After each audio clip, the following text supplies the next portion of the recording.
দেখো তো এটা তোমরা চিনতে পারো কি না? এটা দু রকমভাবেই পাওয়া যায়, একটা হচ্ছে কালো আর একটা হচ্ছে সাদা। তো আমি এখানে সাদাটা নিয়েছি। এর খোসা আছে, এই দেখো খোসাটা ছাড়ালে কিন্তু সাদা অংশটা বেরিয়েও আসে।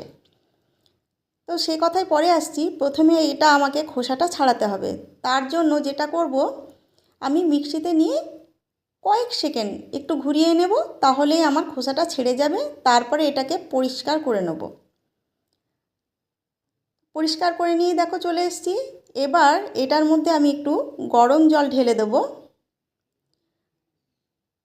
পরিষ্কার করে নিয়ে গরম জল ঢেলে দিলে কি হয়, এটা একটু ভিজেও যাবে। আর তারপরে তোমার যে নোংরাগুলো থাকে সেই নোংরাগুলো নিচে থিতিয়ে পড়বে। দেখো বেশিক্ষণ না, 5 মিনিট মতো রেখে তারপর আমি ছাঁকনি দিয়ে এটা ছেঁকে ছেঁকে আবার আমি মিক্সিতে রেখে দিলাম। এবার তার মধ্যে আমি কয়েক পিস আমি রসুন দিলাম, আমি 3 পিস, আর একটুখানি আদা দিলাম, আর 2টো কাঁচা লঙ্কা। এবার আমি এটাকে পিষে নেব। খুব যে একদম মিহি করতে হবে তা না, তবে মোটামুটি মিহি করলেই হবে। দেখো এদিকে আমি 4টে বড় সাইজের উচ্ছে, তোমরা করলাও নিতে পারো, আমি সামান্য লবণ দিয়ে এটা একটু ভাপিয়ে রেখে দিয়েছিলাম। এরপর আমি কড়াতে তেল নিয়ে নিয়েছি। নেওয়ার পরে গরম হয়ে যাওয়ার পর একটা বড় সাইজের পেঁয়াজ আমি তার মধ্যে দিয়ে দিলাম। বেশি ভাজার দরকার নেই পেঁয়াজটা, সামান্য কাঁচা ভাবটা গেলেই হবে। তারপর আমি এতে দিয়ে দেব সমস্ত বাটা উপকরণটাই, এর মধ্যে আমি দিয়ে দেব। এটার স্বাদ যে একবার খেয়েছে সে ভোলে না। আর রান্নাটা যদি এই রকমভাবে করা হয়, তা সব ধরনের মানুষ, মানে সব বয়সের মানুষ এটা পছন্দ করতে বাধ্য। তো যখন হাফ মতো ভাজা হয়ে যাবে কিছুটা, তো তারপরে আমি দিয়ে দেবো তাতে সামান্য লবণ আর একটু হলুদ গুঁড়ো। হলুদ গুঁড়োটা না হলে তো আমাদের মনে হয় যে কী জানি রান্নায় হয়তো কিছু দেওয়াই হলো না। এটা নিচে ক্রমশ কী হয়, নিচে চিটে যায়, তবে তাতে ঘাবড়াবার কিছু নেই, কারণ যখনই এটা গরম হয়ে ভাজা ভাজা হয়ে যাবে তখন এটা কড়াই থেকে উঠে আসবে।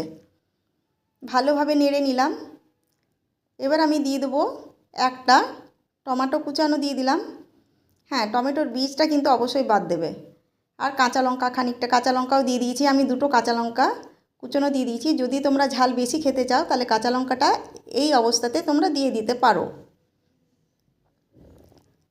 এবার আমি একটা আলুকে সেদ্ধ করে রেখে দিয়েছিলাম, সেই সেদ্ধ আলুটাও এই মিশ্রণটার মধ্যে দিয়ে ভালো করে মিশিয়ে নিচ্ছি।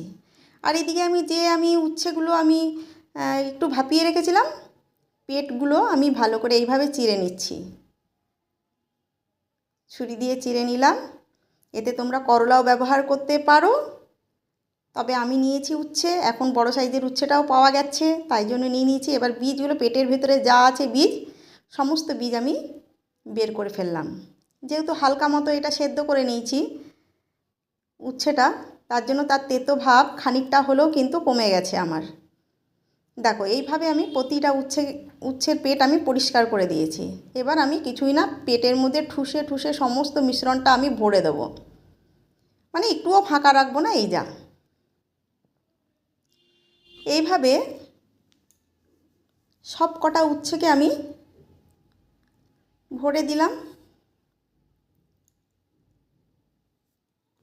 তো যেটা বলছিলাম, এদিকে আমি কড়াতে তেল নিয়ে নিয়েছি। তেলে গরম হয়ে গেলে তার মধ্যে আমি একটা একটা করে সাজিয়ে দিলাম উচ্ছেগুলো। খুব বেশি তাপ দিও না, তাহলে খুব তাড়াতাড়ি পুড়ে যাবে। যদিও উচ্ছেটা সেদ্ধ ছিল, হাফ সেদ্ধ, তবুও মাঝারি রাখবে আঁচ। এবারে উল্টে পাল্টে ভেজে নেওয়ার পালা। তবে হ্যাঁ, আমি যেটা বললাম এটাকে বলে কিন্তু তিসি, গ্রাম বাংলায় এটা প্রচুর পাওয়া যায়।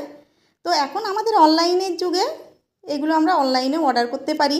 খাওয়া ভীষণ উপকারী, সবচেয়ে ভালো হচ্ছে খাওয়া হচ্ছে ক্যালসিয়াম প্রচুর।